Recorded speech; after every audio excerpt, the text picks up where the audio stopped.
Let's begin with a basic explanation of the class trial. So, your votes will determine the results. If you can figure out who done it, then only they will receive punishment. But if you pick the wrong one,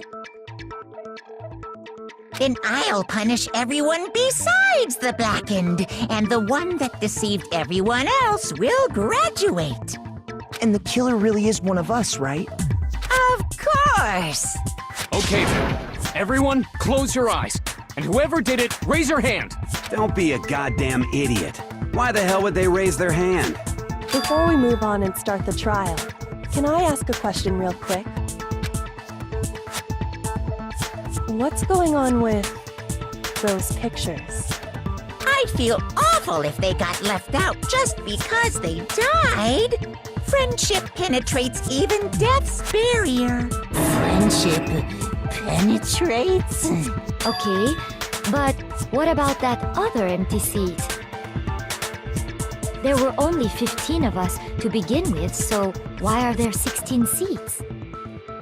Oh, no reason. It's just that our little courtroom here can technically fit up to 16 people.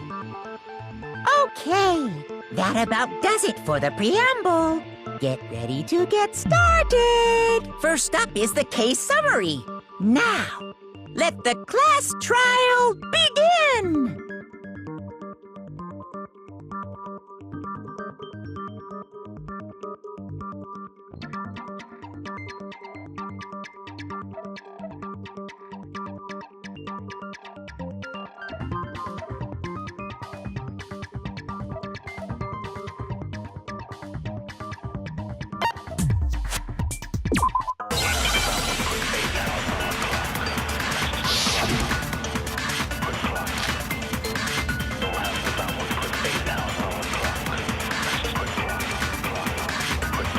I assert that the one who was murdered was Miss Sayaka Maizono!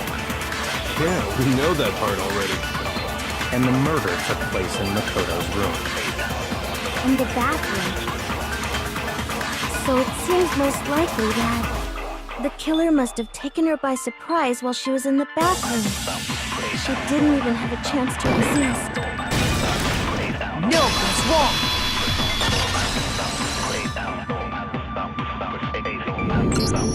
Just a second, Chihiro. Try to remember how my room looked.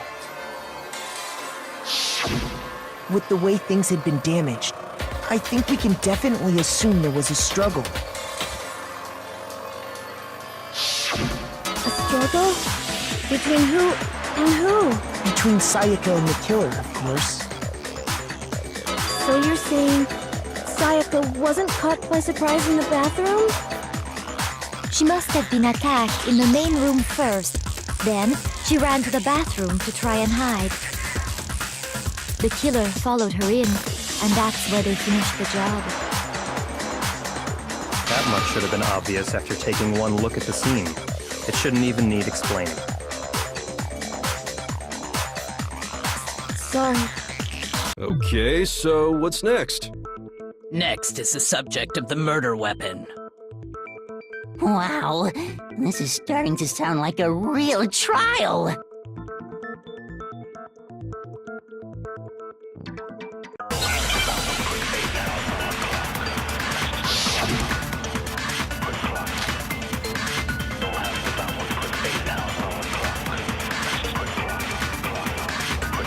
So what was used to kill her?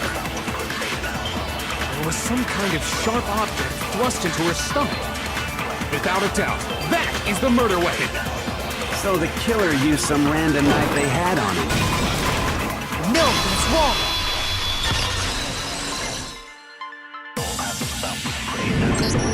wrong! No. I do think it was a knife, but not just any knife. I'm almost positive it was a kitchen knife. Huh? A kitchen knife? After the murder, we discovered that one of the knives from the kitchen was missing. Which means that knife must be the murder weapon. Oh, yeah. I guess that makes sense. You could sort of see the weapon sticking out of her stomach. And if you look real close, I could totally see that being a kitchen knife. Okay, so the murder weapon was a kitchen knife, but where does that get us? I mean, we all know Makoto killed her, right? That's right. Makoto's room was the scene of the crime. What more proof do you need? Hold on a second.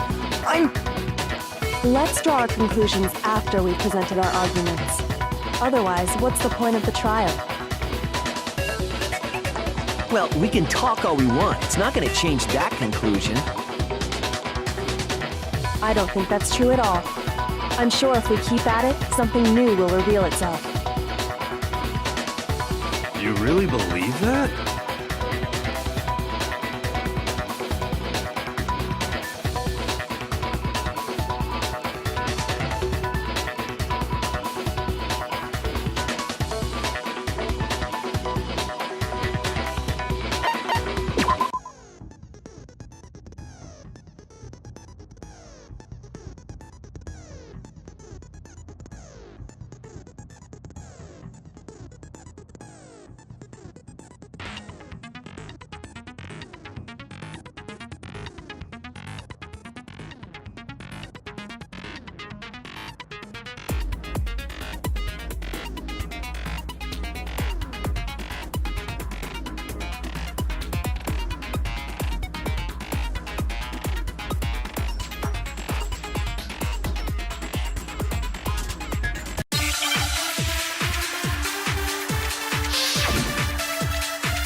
So I guess there's no question that the kitchen knife was the murder weapon.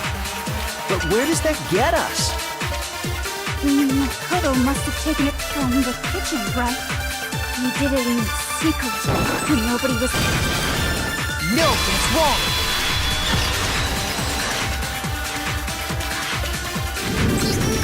Okay, wait. Hold on. I didn't take the knife from the kitchen. Next, you're gonna say you're not the killer, right? Go ahead and say it all you want. Well, what if I have a witness? What do you think, Hina? Huh? Remember what you were telling me earlier?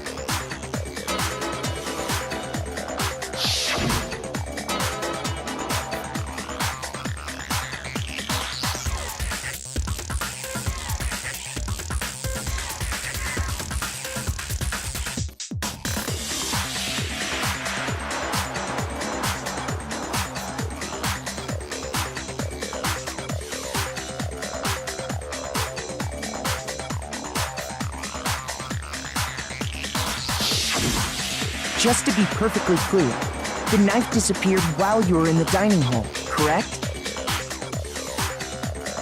Yeah, that's right. And at any point while you were there, did you ever see me come into the dining hall? No, I don't think so. You don't think so? No, he definitely wasn't there. The knife disappeared while Hina was in the dining hall, but I wasn't there the entire time. In other words, there's no way I could have taken the knife. Okay, then what about this? What if the idiot swimmer girl and Makoto are in on it together, and lying to protect each other? Idiot swimmer girl! Oh, and more importantly, why would I get involved in something like that? Speaking of which, I'd like to ask the bear, if there is an accomplice, do they also become blackened? So you ask, and so I shall answer. Each murder is allowed to have an accomplice, but only the one who does the killing will get to graduate. So in other words, two people can work together, but one of them has no chance of profiting from it. Then there's no way anyone would work together, right? But what if they did work together, and they just didn't know about the rule? Ugh, good grief! Enough already! No, okay? There are no accomplices in this case! Oops! Did I say that out loud? Anyway, I didn't go to the dining hall, and I didn't take the knife. So I'm not the killer. Okay, so then, who did take the knife?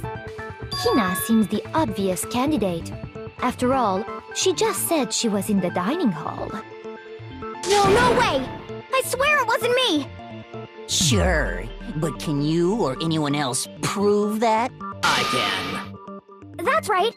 Sakura was with me the entire time I was drinking my tea. I hate to have to ask, but just to be sure, Sakura's... Me. Right. But then, couldn't either one of them have grabbed the knife? Actually, no. Because, well... Just spit it out already. I stayed in Hina's room last night. I got so scared thanks to those creepy videos. I wasn't really thinking, I just asked her to stay over. Which means we have airtight alibis. You stayed over? Doesn't that violate one of the school regulations? We're not allowed to sleep anywhere but the dorms, but it doesn't say we have to stay in our assigned room. So, I don't think that's a problem. It is a problem! A boy and a girl spending the night together? It's unwholesome! But I'm a girl. You are? Oh my gosh, I'm so sorry! But if it wasn't either of you, then what other possibility is there? Actually, there is one other possibility. Right, Hina? Oh, yeah, that's true!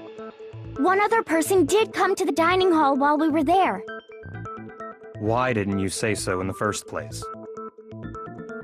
Well, because... they're not here anymore. Sayaka. She's the one who came to the dining hall. And then later, she wound up dead. I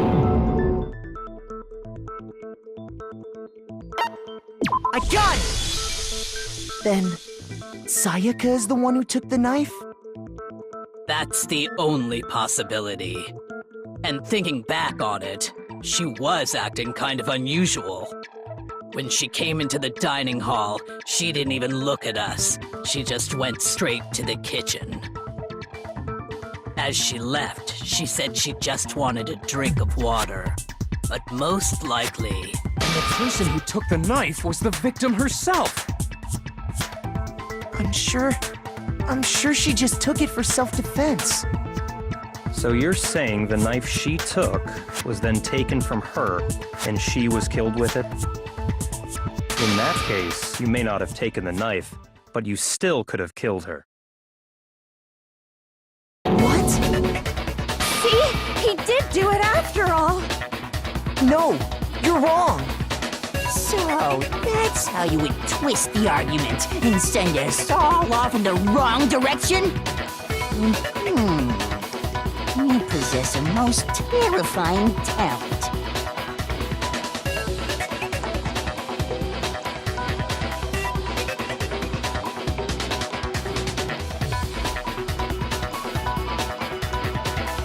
Hold on. It's still too early to decide conclusively that Makoto is the killer, wouldn't you say? Because you see, if the room did belong to the killer, then they did something most bewildering. And until we unravel that little mystery, you simply can't declare that he's the killer. Bewildering? What the hell are you talking about? Something was missing from the scene of the crime that by all rights should have been there. You know what I'm talking about, don't you?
hand?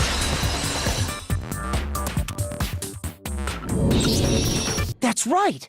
There wasn't a single hair on the floor. So, the culprit removed some evidence? Yes, and if I were the culprit, why would I need to get rid of all the hair in my own room? It wouldn't be unusual at all to find my hair at the crime scene if the crime scene is in my room. The reason all the hair was gone was to remove any trace that Sayaka had ever been there. That makes sense, does it not? No. If that were the case, they would have had to do something about the body itself, not just her hair. Yes, very true, very true. Okay, then why wasn't there any hair on the ground? The killer got rid of it all, of course, to remove any trace that they had ever been there. Then that means... Precisely. It's simply beyond reason to believe that the room's owner and the killer are one and the same.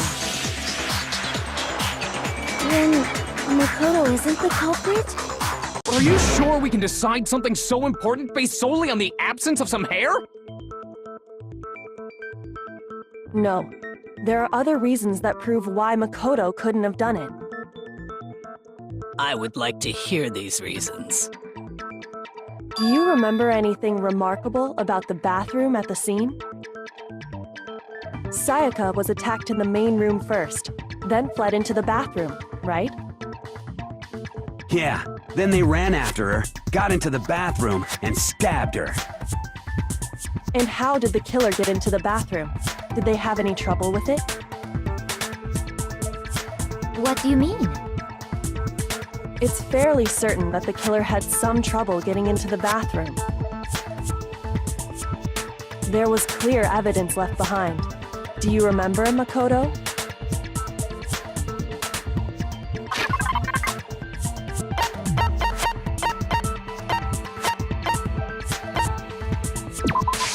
I got it! Evidence that the killer had trouble getting into the bathroom. You're talking about the doorknob, right? Huh? The doorknob? What doorknob? The doorknob for my bathroom. It was completely broken. See how the top part was unscrewed? And the doorknob's about ready to fall off? Oh yeah, true. But what does it mean? In trying to bypass the lock, they ended up nearly removing the entire doorknob. This is another most bewildering act for the room's owner. It proves Makoto is beyond suspicion. So what? You're saying he wouldn't break the door in his own room? But if the only choice you have is to break it, you break it. There's nothing bewildering about it. You still don't see? Okay then. Let's take another look at how the incident unfolded. Hopefully that will help you understand.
The incident took place in Makoto's room. Sayaka was first attacked in the main room. She then fled into the bathroom. Then the killer ran after her. and they got into the bathroom. At that point, the killer had to try and bust down the door. Because Sayaka had locked it. No, that's wrong.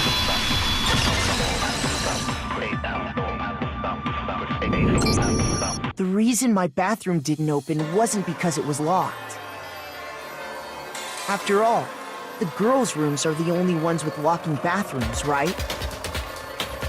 Yes, now that you mention it, that is true. Then why didn't your bathroom door open? Because it was stuck. Huh? What are you talking about? My bathroom door doesn't fit in the frame quite right. Monokuma over there can testify to that. Yup, true as true can be. But you know, you're supposed to be the ultimate lucky student, right? But to have such a cruddy door, that's not lucky at all. So the reason the door didn't open was just because it was stuck. But the killer didn't know that and assumed it was locked. So they tore apart the doorknob to get in. Okay, but then why would the killer even think the door was locked in the first place? Everyone should have known you can't lock any of the boys' bathrooms. The killer could easily make that mistake, thanks to one important detail about the scene of the crime.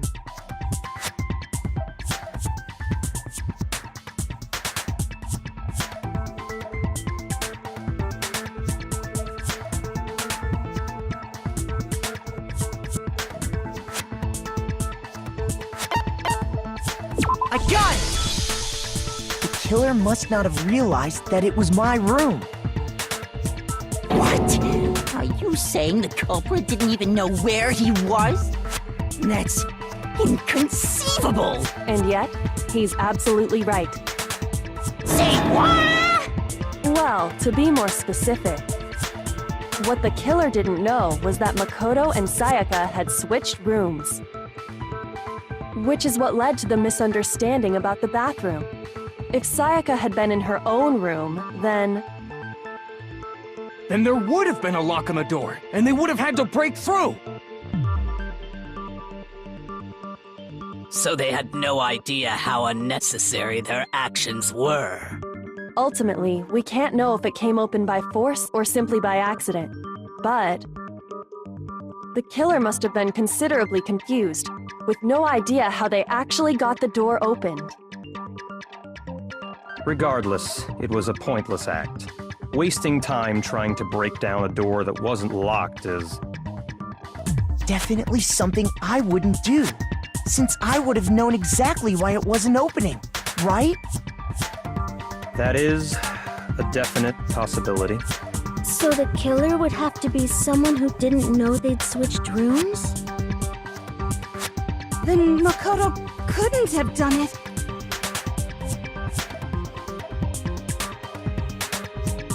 Okay, then who did do it? I'm sorry, but I give up! Quit without saving! But what happens if we can't decide on who we think did it? Well, why don't we just vote right now? Majority rules! Majority rules? You really think that's a good idea? Yeah, our necks are on the line here. Someone seriously needs to do something. For serious. Does no one have any other thoughts or questions? It does not matter how trivial they may seem. Oh, as a matter of fact, I do have one question. Oh, you... You don't gotta sound so disappointed. It's fine, it's fine. Just ask your question. Oh yeah.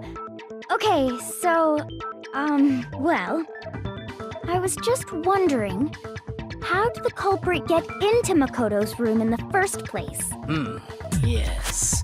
How did the killer get inside? Maybe Sayaka just dropped the key somewhere and the culprit picked it up. That's possible, right? I don't think so. That seems way too convenient. Then, maybe someone picked the lock? Negative! If you remember, Monokuma made it quite clear that the locks are all unpickable. Fine. How about this? The killer got in the easy way. They could have knocked and said they wanted to talk or something, and Miss Maizono just let him in. No, that can't be it either. Oh, trying to argue against me? Sounds like someone doesn't know his place. Hello? Why exactly can't that be it?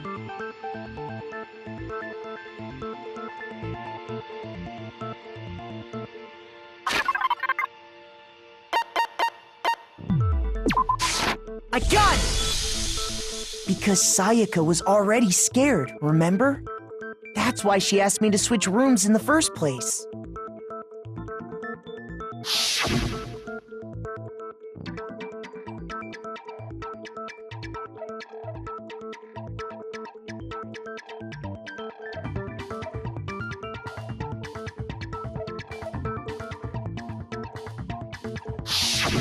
Knowing what she'd been through, I just can't believe she would have opened the door for anyone. What if her being scared was a lie? Huh? Well, what the hell is that supposed to mean? Why would she lie about something like that? I know you don't want to consider it, but look at this and tell me. Can you still deny the possibility?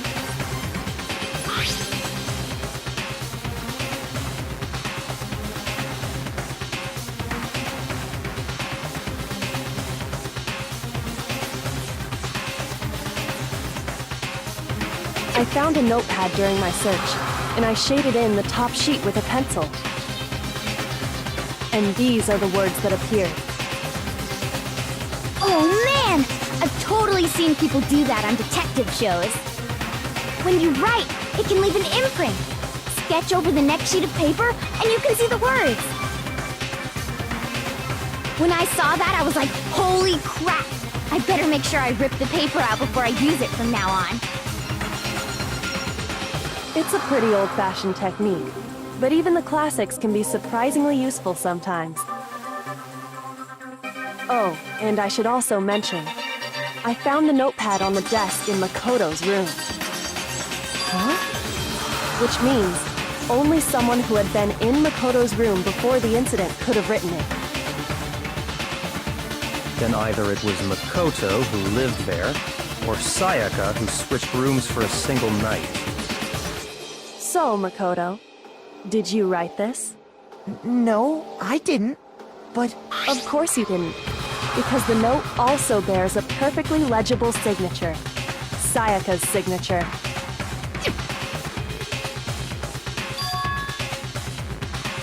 But why?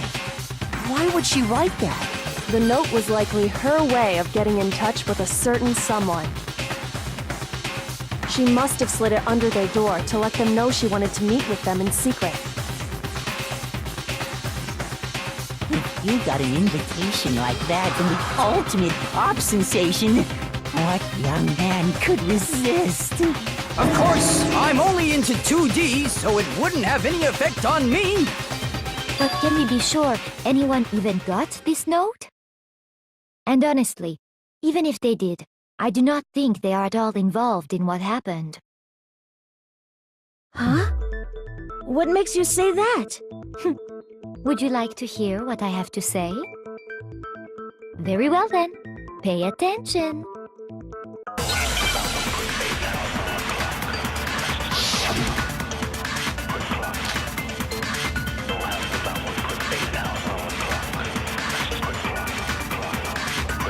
Sayaka and Makoto switched rooms, correct? But in the note, the place they were asked to come to, it specifically said, my room. I see. So if someone read that note, then they would have gone to Sayaka's room. Exactly. The room that No, that's wrong!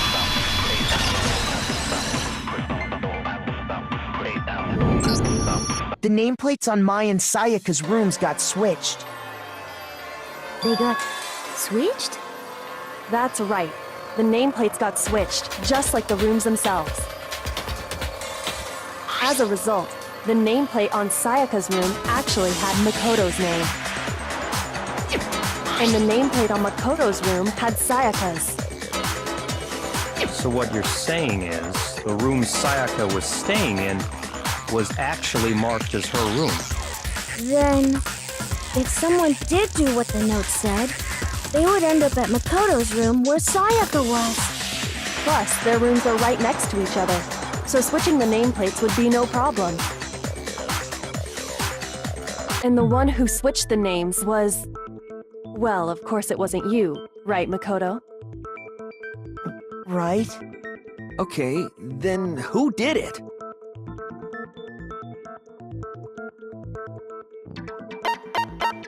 I got it! Me and Sayaka were the only ones who ever knew about us switching rooms.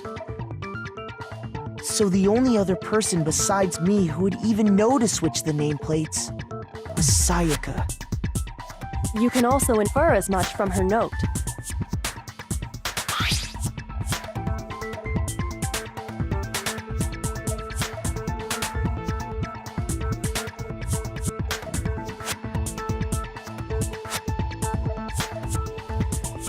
She specifically tells the reader to check the nameplate. She would only have written that if she knew the nameplates had been switched. But why would she switch them in the first place? She wanted someone to come to the room she was in, and also hide the fact that it was Makoto's room. What? Inviting someone to your room, but not telling them you'd switched rooms. Why would anyone do that? To understand that, we first need to understand what happened after she invited the person into the room. That's where the answer lies. What happened then was probably whoever she invited over came in and attacked her. We figured it out! We know who did it! Whoever she invited over is the culprit! But we still don't know who it is, you goddamn idiot! Sayaka fought with her killer there in the room, yes? Perhaps the answer to our previous question lies in that initial struggle. Yes, I think you're right. Then... we just have to figure out what happened during the fight, right? That reminds me. There was a replica sword at the murder scene. Was that perhaps used during the fight? Oh yeah. What's the deal with that sword? Sayaka suggested I should hold on to it. I thought it might come in handy if I had to defend myself. It seems pretty likely that the killer used it to break Sayaka's right wrist. How the hell could you possibly know that's what broke her wrist?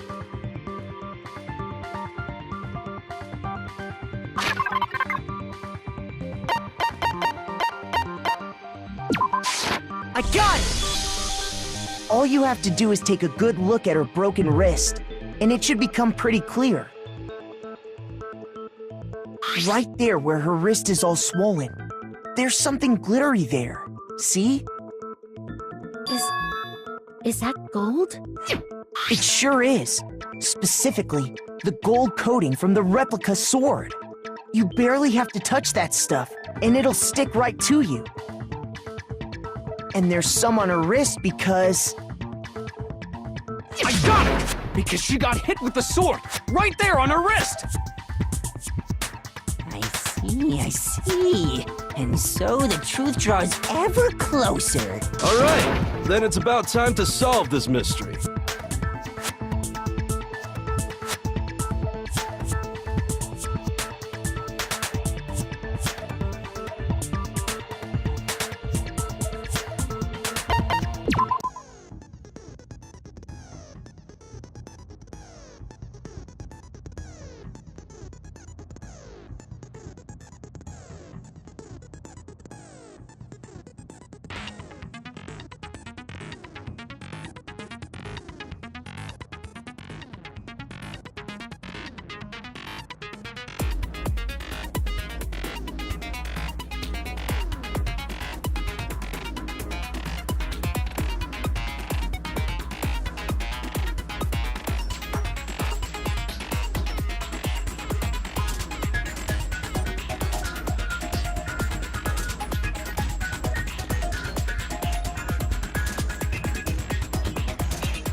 when the fighting broke out.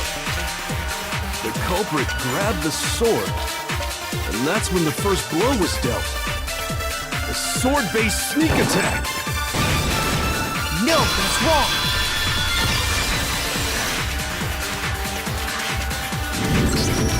Actually, no. I don't think the fight started with the sword. Why not? Because the sword's sheath had been scratched. See? There's a gash in it. Like someone cut into it with something sharp. Something sharp? You mean like the kitchen knife? That was the only sharp thing found at the scene. Stop jumping ahead! Slow down and explain it so I get what the hell's going on. If the sword was used first, there wouldn't be any explanation for the scratch on the sheath.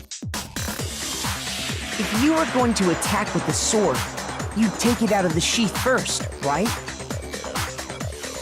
That's true. With the sheath on, it'd be heavy and bulky and useless as shit. Okay, so how did the sheath get damaged? If they got attacked with the kitchen knife, maybe they grabbed the sword as a defensive impulse.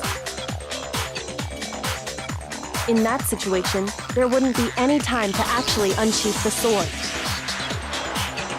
So you're saying the sword was initially used to defend against an attack from the knife? Which means whoever had the kitchen knife was the one who attacked first. I think I get it! So here's how it all played out.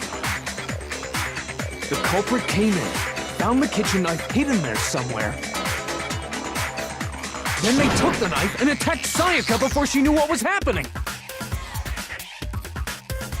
So she grabbed the sword to defend herself, but then the culprit took that from her too. Then, after they broke her wrist with the sword, they took the knife and finished it. Sorry, but I don't think Sayaka used the sword to defend herself. What? How the hell can you not think that? Because she never held the sword at all. There's a certain part of her body that makes this clear.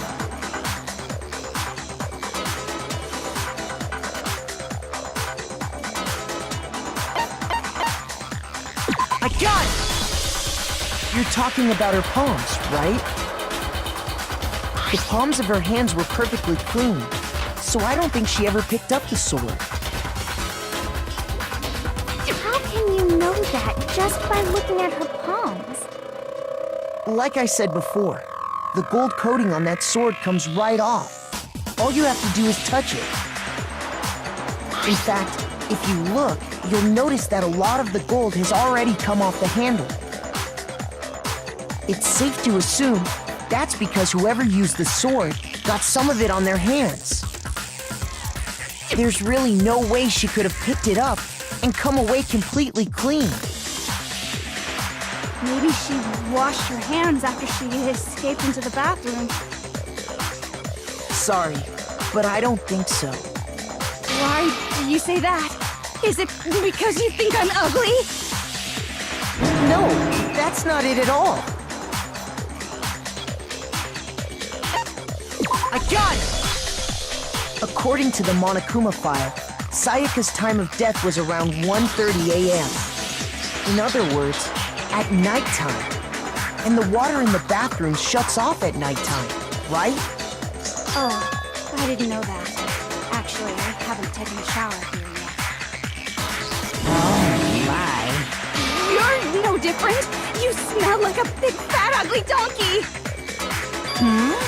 I'm not sure whether to take that as an insult or a compliment. An insult, obviously.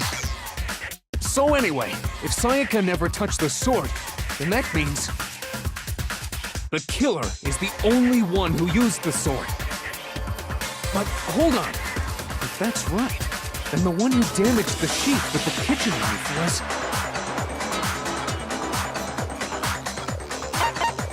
I got it! Sayaka? She had the kitchen knife? But we already said that the attack started with...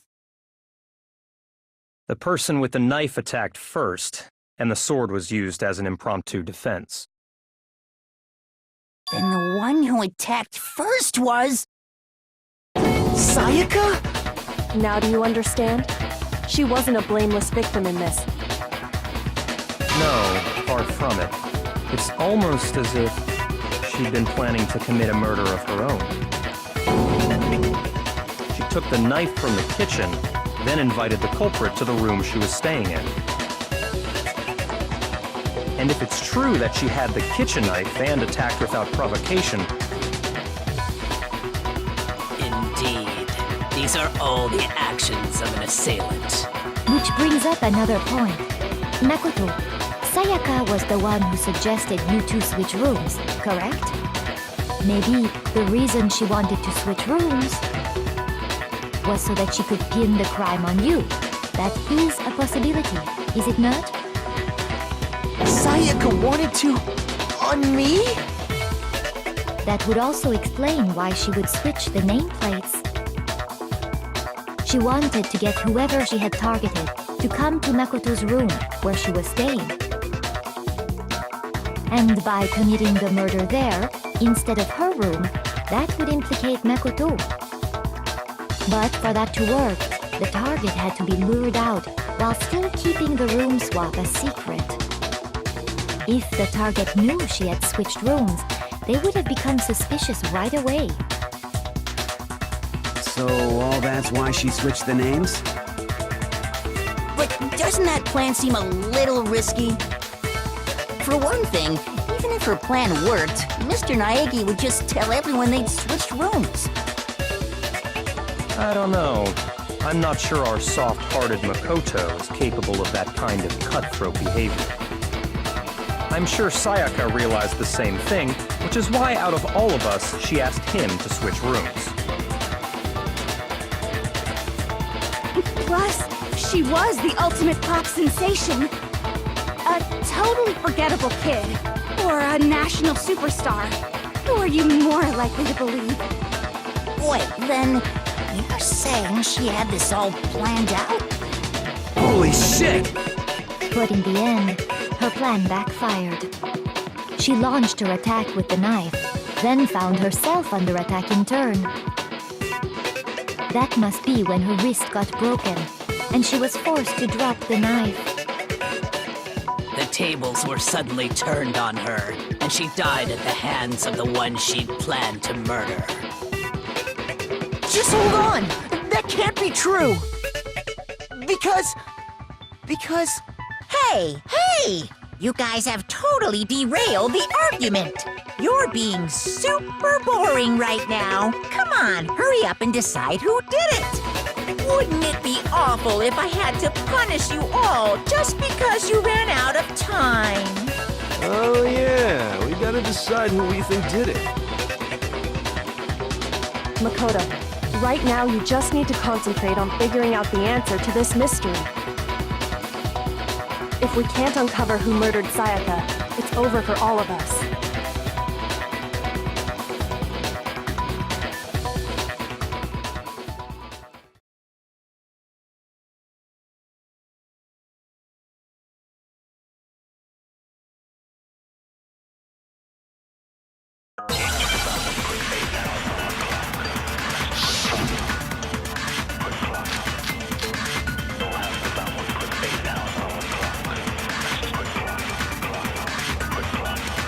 It's easy just to say, hey, decide who did it. But there just aren't any more clues, right? No, that's wrong!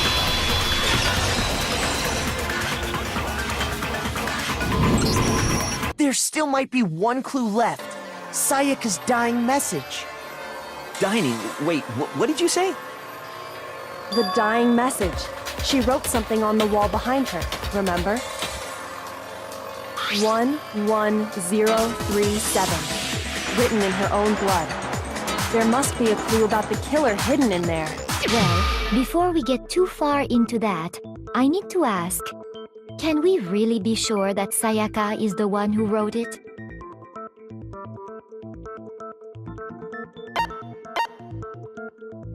I got it! Her left index finger had blood on it. That could only be because she used that finger to write the message. I see. She broke her right wrist during the fight, so she'd have to use her left hand to write. Sure, I think we can all agree Sayaka wrote it. But still, what the heck do those numbers mean? 11037? Hey, Chihiro. You're a computer nerd or whatever, right? You should know all about numbers and shit. No, that's not... Yes, I'm a programmer, but I don't see any kind of meaning in these numbers. Of course. It's because they're not numbers. Oh, yeah, it looks like... Huh? What? No, it's just a look at the numbers, assuming they're not numbers. Don't these first two, 1-1, look less like two numbers and more like one letter? Ah, you're right. The connecting line is barely there, so I assumed it was 1-1, but looking at it now, you could also read it as an N. Whoa, you might have finally just said something worth a shit. Our little gray cells are really getting excited now. But even if that really is an N037, doesn't make any more sense than before.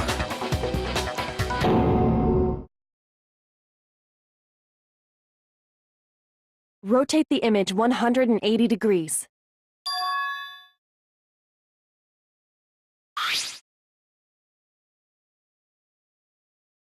Oh my god. Now I see. She wrote down the killer's name. Huh? You just shot past the clue part and right onto who did it. So, whose name did she write?